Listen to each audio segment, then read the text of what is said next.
Seraph from 17 once again. This is my Darksiders 2 Apocalyptic difficulty video walkthrough. We're still in the Judicator's tomb, and this is the final soul that we're going to need before we can prove ourselves to the, I assume, the Judicator. And the video is going to be the usual 15 minutes worth of exploring, combat, looting, pillaging, you know, equipping of items, exploration, occasional fall to my death because the platform controls are not the best, and I'm going to go through a healthy diatribe of bits of strategy, things that have happened this Christmas, things that are on my mind, and just a couple of updates of where the channel stands, and just the usual, you know, my commentary style. Some people like, some people don't like. And this Christmas has been really interesting, and it's been a good one, and for different reasons, because when you're younger, a good Christmas is getting everything that you want.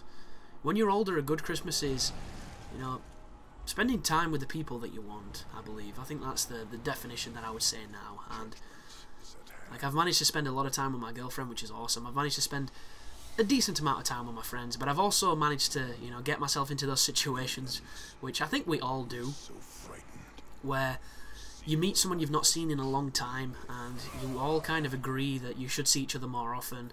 You arrange to make plans with that person, and then, for whatever reasons, the plans just fuck up.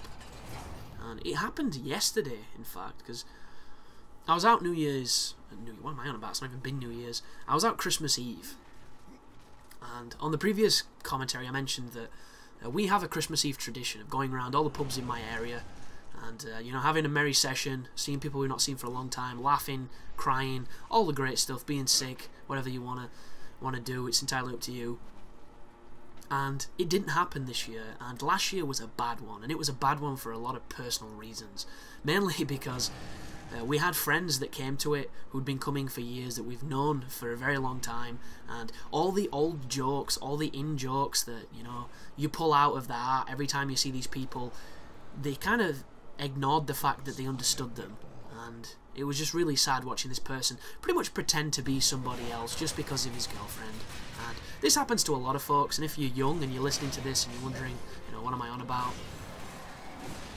When people get with women, there's never really a middle ground with it. There's generally just two types of people. One is the guy who is pretty much the same, they're just a little bit more polite or a little bit more focused on the girlfriend when she's there. Then you have the opposite, which is they completely drop off the radar, you pretty much lose contact altogether with them and forget that they were your friend because their entire world changes, all the priorities change, and they just become that friend who finds a girl and then, you know, vanishes and is never there. And it's kind of one of those cases where we got the person who had not been on the agenda for quite some time to come out to the pub, have a few drinks, you know, it's Christmas, it's festive, let's have a good time, and it was awkward, you know. In a room with people you've known for 10 years, it was awkward.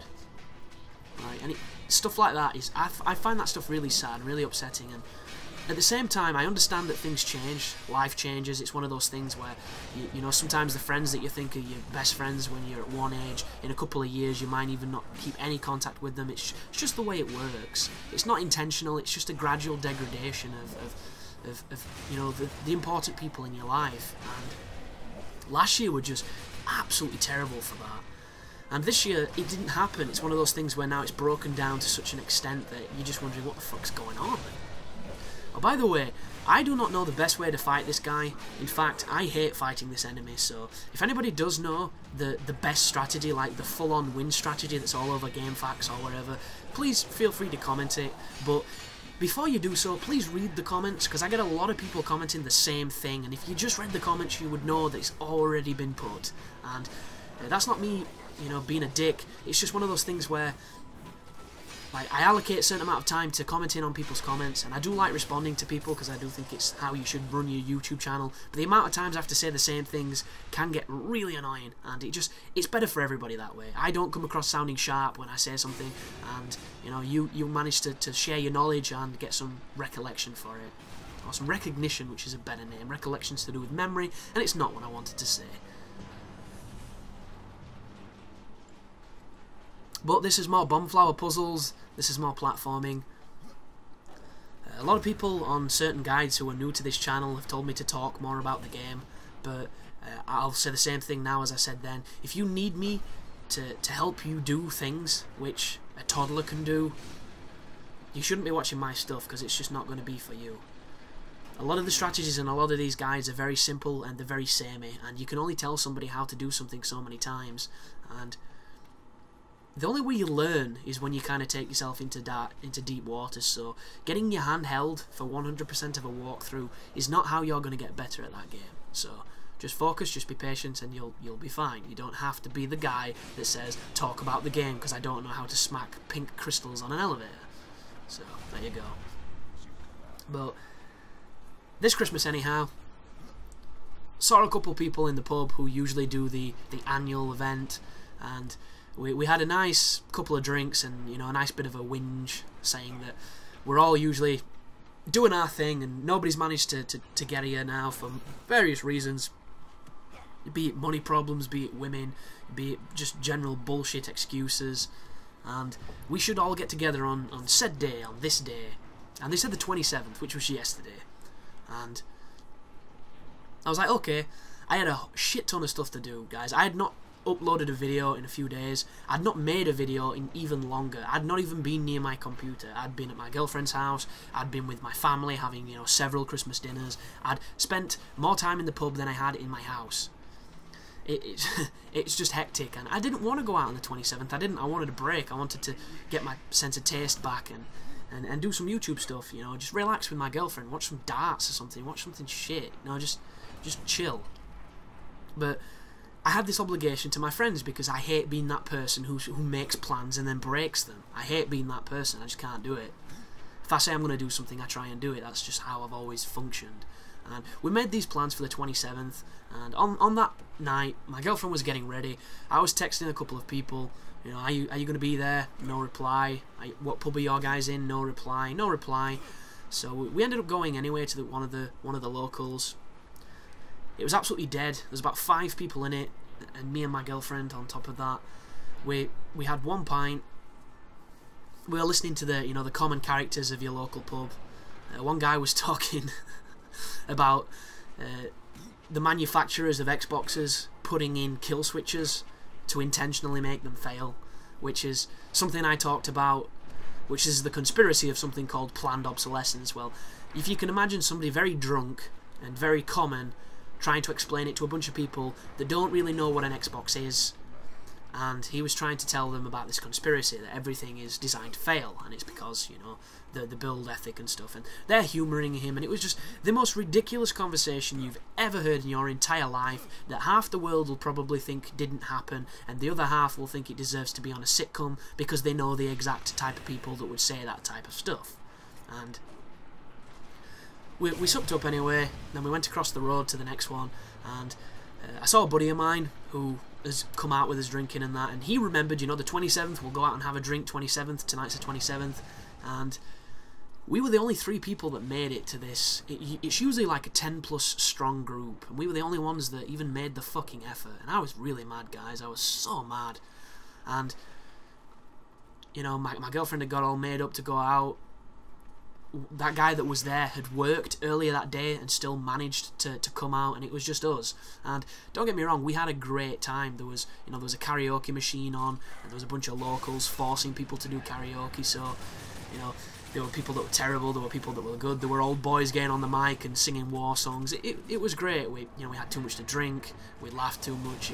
It was just a good time, which so-called friends said they were going to come to, because that was the point that we were out, and they didn't. And it just makes you think. It just really makes you value people who are actually your friends, because there's a lot of people that you'll really like and you'll love in your life, but they fail you.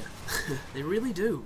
And if it's never happened to you, it's one of the worst feelings in the world. But luckily enough, we're in a stage now where we fail each other all the fucking time, and I'm just getting to the point where I don't care.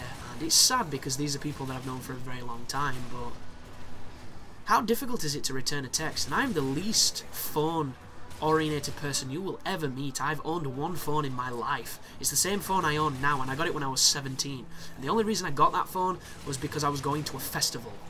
and I was going to be getting extremely drunk, and I didn't want to end up getting lost in the middle of a festival and not able to get home. That's the only reason I bought it. And when somebody asks me if I'm going out, I will try to reply to them. It seems like common courtesy, but some folks, maybe not. But this here, that first section you've just seen, those enemies that were around that torso hanging from the ceiling, they will just keep on coming and coming. You can kill them all you want. It's almost like an endless amount of them. The easiest thing to do, shoot the torso with your pistol, keep on circle strafing, keep them at a bay, kite them, nice and simple.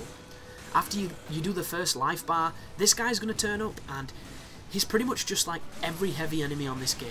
They will wind up really obviously when they're going to attack, and you just need to roll out of the way and continue to beat them up. Just beat them up, watch what they do, roll, beat them up. It's simple stuff. If you get tagged, and sometimes you do take a lot of damage, so you can die if you're not careful. But for the most, no one is going to have trouble with this guy. Unless, you're having trouble with this game or you're underleveled or something, I don't know.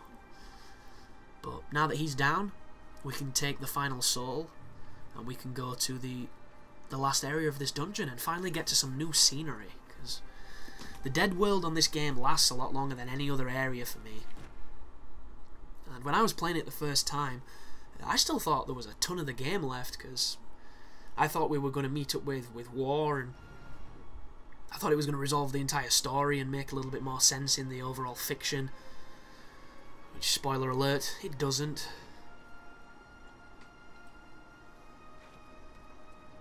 And that's something I'll never understand with this game. They had perhaps the best ending to a game in a very long time, and regardless of how you feel about the story, regardless of how much you know about the story, that ending is the most take your shirt off, stand up in the middle of your front room and just fist bump yourself, because it was that great, it was that awesome. It was just the epiphany of the moments that you want in games. And for the sequel to not follow up on that massive crescendo, it's like erectile dysfunction. It's just funny. It's just funny and sad. Really sad. But keep on moving forward. Like I say, get back to the chamber that's at the start of this enemy. So I finished spitting my words. And then the dungeon will be over. But I've got a couple videos coming up which are pretty bad quality, guys, and I'm going to explain why. I do not know how to capture an emulator on my PC. I tried using Fraps. Fraps didn't work. It didn't capture it. No idea why not. I didn't even get the frames per second in the corner. None of that. So instead I tried capturing it with a monitor recorder, which I use to show you how I edit videos.